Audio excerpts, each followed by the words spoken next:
Hi viewers, అందరికీ నమస్కారం. 2025వ సంవత్సరంలో బ్రహ్మంగారి కాలజ్ఞానం ప్రకారం ఖచ్చితంగా జరిగేవి ఇవే. చరిత్రలో అనేక మంది మునులు, ఋషులు కాలజ్ఞానం చెప్పారు. కానీ బ్రహ్మంగారి కాలజ్ఞానంకి ఒక ప్రత్యేకత ఉంది. బ్రహ్మంగారు చెప్పినటువంటి చాలా విషయాలైతే ఇప్పటి వరకు జరుగుతూ వచ్చాయి.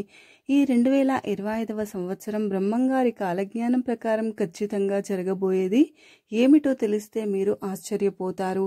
భయభ్రాంతులకు గురిచేసే అనేక అంశాలు కాలజ్ఞానం ప్రకారంగా రాబోయే రోజులలో జరుగుతున్నాయని చెప్తే మీరు ఖచ్చితంగా వణికిపోయే పరిస్థితి ఎదురవుతుంది. ఇప్పటికీ పోతులూరి వీర బ్రహ్మేంద్ర స్వామి వారి కాలజ్ఞానం ప్రకారం చాలా అంశాలైతే నిజమైనాయి. నేటికి ప్రపంచంలో ఎక్కడైనా సరే ఎలాంటి కొత్త ఆవిష్కరణలు జరిగినా సరే, ఏ మూల ఎటువంటి వైపరీత్యం ఏదైనా సరే వాటి గురించి ప్రస్తావన బ్రహ్మంగారి కాలజ్ఞానంలో ఉంది. అయితే ఇప్పటి వరకు జరిగినటువంటి అంశాలతో పాటుగా అసలు బ్రహ్మంగారి కాలజ్ఞానం ప్రకారం 2025వ సంవత్సరంలో ఎటువంటి విధ్వంసాలు జరగబోతున్నాయి, అసలు కాలజ్ఞానంలో ఏమి రాసి ఉంది, అలాగే కాలజ్ఞానం ప్రకారం 2025లో ఏం జరుగుతుందో, ఇలాంటి అంశాలను గురించి పూర్తి వివరాలను అయితే ఇప్పుడు మనం ఈ వీడియోలో వివరంగా తెలుసుకుందాం.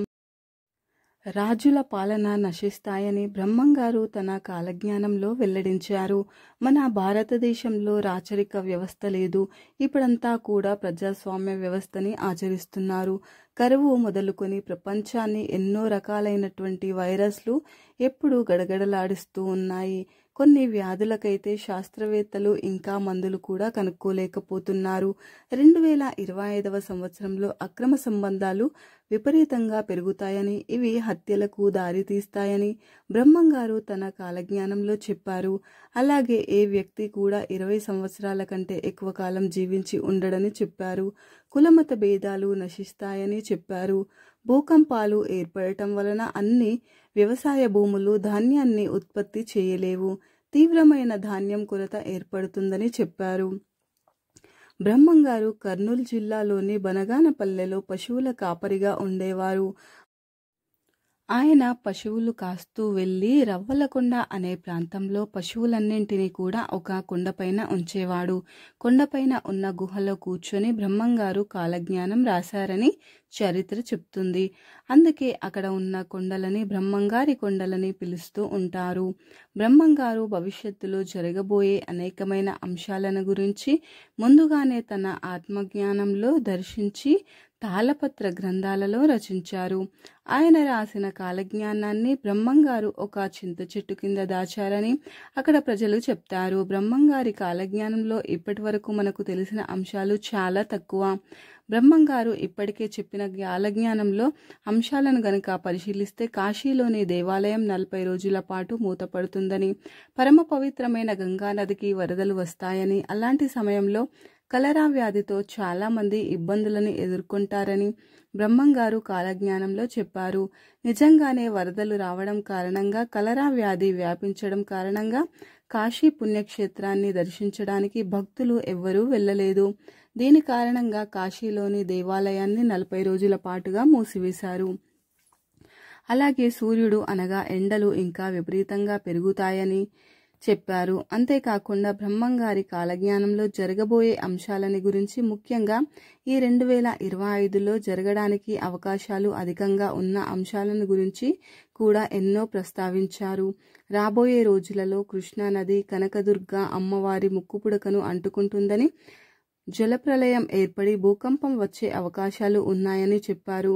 దీని కారణంగా నాగార్జున సాగర్ బీటలు పడి ఇలాంటి విపత్తు జరిగి కృష్ణానది వేలాద్రిని తాకే అవకాశం ఉంది. అంతేకాదు, కృష్ణానది మధ్యలో బంగారు రథం పుడుతుందని, దానిని చూసిన వారికి దాని కాంతి వల్ల కళ్ళు కనిపించకుండా పోతాయని బ్రహ్మంగారు తన కాలజ్ఞానంలో వెల్లడించారు. నిద్రపోకుండా చేసే రోగాల బారిన పడి జనాలు మరణిస్తారని చెప్పారు. గోదావరి నదుల మధ్య ఆవులు గుంపులు గుంపులుగా కూడా చేస్తాయని బ్రహ్మంగారు చెప్పి ఉన్నారు. వయస్సుతో సంబంధం లేకుండా కామవాంఛతో వివాహాలు జరిగి సంవత్సరంలోనే విడిపోతారని చెప్పారు. సూర్యమండలం నుండి మంట రూపంలో శబ్దం వినబడుతుంది. 2024 నాటికి ఆకాశంలో నూతన నక్షత్రం ఉద్భవిస్తుందని తన కాలజ్ఞానంలో చెప్పారు.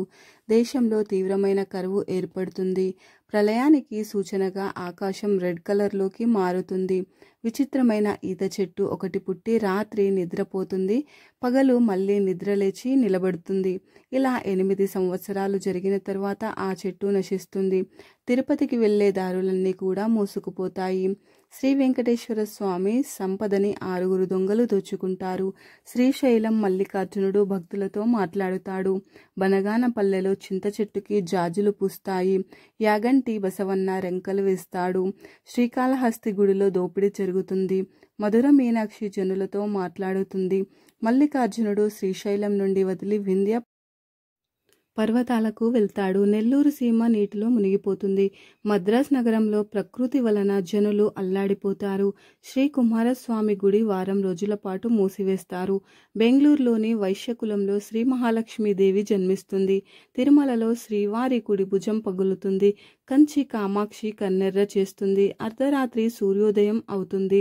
రాయదుర్గంలో రామచిలక వీరధర్మాలను చెప్తుంది. వీధి బొమ్మలు రంగులు పూసుకొని రాజ్యమేలుతాయని చెప్పారు. అంటే సినిమా యాక్టర్స్ ఎంతో మంది రాజకీయాల్లోకి వచ్చి రాణిస్తున్నారు. జనసంఖ్య విపరీతంగా పెరుగుతుందని చెప్పారు. అంటే ప్రపంచవ్యాప్తంగా చాలా జనాభా పెరుగుతుందని అర్థం. 2060 సంవత్సరం నాటికి ప్రపంచ జనాభా అంతా కూడా సగానికి సగం తగ్గిపోతుంది. ఈశాన్య దిశలో విషవాయువు పుట్టి అధిక సంఖ్యలో జనులు మరణిస్తారు. బ్రహ్మంగారి కాలజ్ఞానంలో ఇప్పటి వరకు జరిగిన నిజాలు ఏంటి అంటే, నీటితో విద్యుత్ దీపాలని వెలిగిస్తారని చెప్పారు. అంటే మనం కరెంటు లైట్స్ని వాడుతున్నాం కదా. ఒక వితంతువు 16 సంవత్సరాల పాటు రాజ్యాన్ని ఏలుతుందన్నారు. అంటే ఇందిరాగాంధీ మన దేశాన్ని పరిపాలించారు. గట్టివాడైన పొట్టివాడు ఒకడు దేశాన్ని పాలిస్తారని చెప్పాడు. అంటే లాల్ బహదూర్ శాస్త్రి మన దేశాన్ని పరిపాలించారు. ఒక అడవి మృగాలు గ్రామాల పట్టణాల్లోకి ప్రవేశించి మానవుల ప్రాణాలు తీస్తాయని చెప్పారు. ఇలాంటి వార్తలను మనం ప్రతినిత్యం చూస్తూనే ఉన్నాం. ఒక అడవి మృగాలు గ్రామదేవత విగ్రహాలు దొంగలించబడతాయి. చావు పుట్టుకలు మాత్రం కనిపెట్టలేరని చెప్పారు. ఇక ప్రపంచంలో ఏ వింత జరిగినా కూడా ఇది బ్రహ్మంగారు తన కాలజ్ఞానంలో ఆనాడే చెప్పారు అంటూ ప్రజలు ఇప్పటికీ గుర్తు తెచ్చుకుంటూ ఉంటారు. కాలజ్ఞానంలో చెప్పినవి అన్నీ కూడా పొల్లుపోకుండా ఇప్పటి వరకు జరుగుతున్నాయి కూడా. ఆకాశాన పొగమంటలు పుట్టెను, వేప చెట్టుకు అమృతం కారెను, 6 మతాలు ఒకటి అయ్యెను, భర్తలను భార్యలు ఏలుతారు, ఒకరి సొమ్ము ఒకరు అపహరించెను, పుణ్యపురుషులు పుణ్యస్త్రీలే బ్రతికేరు, నీటిని కొనుగోలు చేస్తారు, మనుషులు పక్షుల వలె ఎగురుతారు, దేవస్థలాలు పాపాత్ములచే నష్టం అయ్యెను, నిక్షేపాలు బయటపడెను, చీమకుర్తి బెజవాడ మహాపట్టణాలు అవుతాయి, ఉత్తములైన వారు అల్పులకు దాసితనము చేస్తారు, కామతత్వము పెరుగుతుంది, ఒకరి కష్టం మరొకరి పాలయ్యెను. ఉత్తర దేశాన మహాత్ముడు జన్మించి సత్య అహింసలను బోధిస్తాడు. కోటి విద్యలున్నా తిండి లేక మాడిపోతారు. సర్వ వస్తువులు కల్తీ అవుతాయి. ఆకాశం నుండి 2 బంగారు హంసలు వచ్చి పురములయందు వనములయందు సంచరిస్తూ పాపాత్ములైన జనులను చూసి పట్టణానికి పోయి కన్నులు కానరాక గిరగిరా తిరిగి లక్షల ప్రజలు చచ్చేరు. భర్తలను భార్యలు, భార్యలను భర్తలు ధనం కోసం వేపుకు తింటారు. ఇంద్రధనస్సు తూర్పు నుంచి పడమర దిక్కు వరకు ఆకాశమునందున వెడల్పుగా చంగాని కోక కట్టినట్లు కనిపించెను. భారతదేశాన్ని విదేశీయులు పాలిస్తారు. నానాటికి వింతలు పుట్టును. ఇప్పటికే అనేక పాపాల ఫలితంగా ప్రకృతి విపరీతంగా మారిపోయింది. ఈ మధ్య కాలంలో అధిక ఉష్ణోగ్రతలు, అధిక వర్షపాతం చూస్తున్నాం. ఎన్నడూ లేని విధంగా ప్రకృతి మనిషిపైన పగపట్టిందా అన్న విధంగా అనేక విషయాలు జరుగుతున్నాయి. అనేక వ్యాధులు మనుషులను ఇబ్బంది పెడుతున్నాయి. డాక్టర్లు ఎన్ని ప్రయోగాలని చేసినా కూడా కొన్ని రోగాలకి శాశ్వతమైన పరిష్కార మార్గాలని కనిపెట్టలేకపోతున్నారు. ప్రకృతి వైపరీత్యాలు రానున్న రోజులలో మరింత పెరిగే అవకాశాలు కనిపిస్తున్నాయి. మనుషులలో కోపం పెరిగిపోతుంది. వావి వరుసలు మర్చిపోయి ఒకరితో ఒకరు అక్రమ సంబంధాలు పెట్టుకోవడం, ఒకరినొకరు చంపుకోవడం లాంటి విపరీతాలు చూడబోతున్నారు. ఇవన్నీ కూడా బ్రహ్మంగారు చెప్పిన ఇప్పటి వరకు జరిగినవి.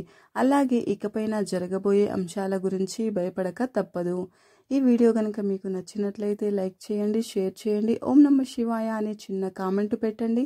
అలాగే సబ్స్క్రైబ్ చేసుకోవడం మర్చిపోకండి ఫ్రెండ్స్. ధన్యవాదములు.